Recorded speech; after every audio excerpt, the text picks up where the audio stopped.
Good morning, everybody. It is Tuesday, November 22nd already. We got 2 days until Thanksgiving. Question I want to answer today. I've been getting a lot of calls about what happened with this FTX collapse and this Sam Bankman-Fried guy. Now, this one I want to do like multiple disclosures.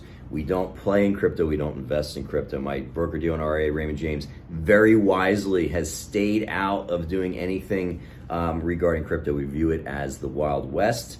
I do think there's probably a there in the future for blockchain, meaning something will come out of that. But this is right now, this is Wild West stuff, and we stayed away, fortunately.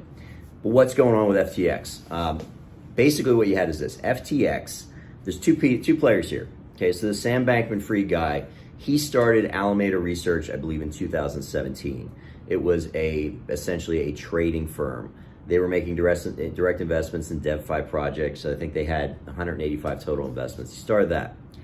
2019, he starts FTX, which is a crypto exchange. So all that is this. When you own a cryptocurrency, Bitcoin, Ethereum, pick your currency, you have a couple ways you can own it. You can own it on a private key, basically, that you hold yourself, or you can put it on an exchange. Other examples would be Binance, Coinbase. There's a number of exchanges that do this. FTX launches, they immediately rocket to be the second largest exchange. Okay. Now, they also issued their own tokens. I don't want to get too wonky with this, but that was called FTT. There's a supposed value to that as well. So, we're cruising along here. Obviously, 2022 has been a rout for the crypto markets. I mean, a lot of these tokens have gone away. Bitcoin went from 66,000 to 15,000. I mean, it's just been an ugly, ugly place to be. Glad we're not in that space. But you have CZ Zhao, who is the chairman of Binance. Binance is the largest crypto exchange, owned a bunch of FTT token. So the token that was issued by FTX, this crypto exchange, okay? They came out and said now they're gonna sell it, that they see some red flags. They're just looking at doing some risk management. They're selling their FTT tokens. So what did that do? Well, that started what essentially was a classic bank run. Think of the 1930s, everybody's running to the bank to get their money out. People invested in crypto apparently looked and said, hey, wait, is there a problem with FTX? If there is, I want to get my money out. So all of a sudden the liquidation started. They started selling whatever coins were being held on this exchange. However, here was the problem. So what Sam Bankman-Fried's company did is they took client assets. I don't want to call it money because I think it's kind of up in the air what crypto actually is. But they took client assets, took it, sent it to Alameda, which was their trading arm. So you've got your exchange here supposed to hold these client assets. You got your trading arm here that's making DeFi bets, everything else. Took the client assets, put it over here in the trading arm. Trading arm's not doing so well either. So when the customers showed up to get their money, it wasn't there. And so you literally had a crypto exchange, second largest in the world, I believe, valued about $32 billion a few weeks ago.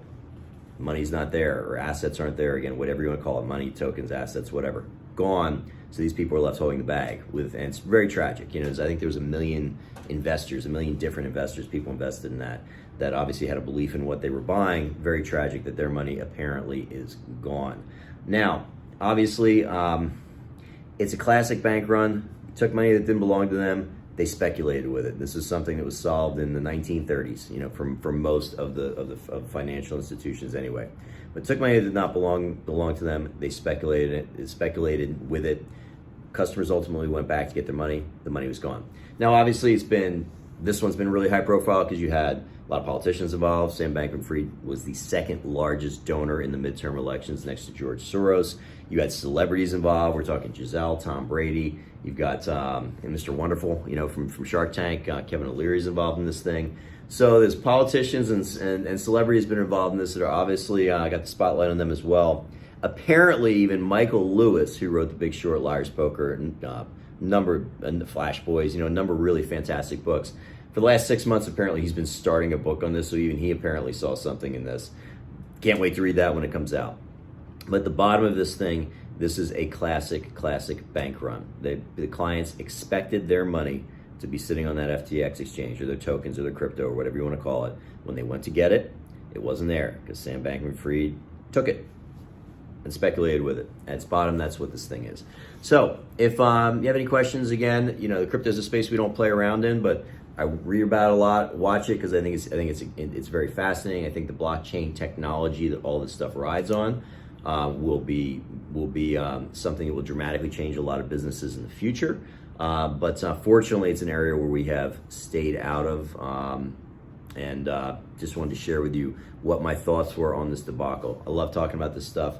If anybody wants to dive into it in a little greater detail, please give me a call. I'd be happy to chat and share some additional thoughts. But if you stayed with me for 5 minutes, thank you very much. Just felt the need to make some comments on this one today, and look forward to doing this again soon. See you.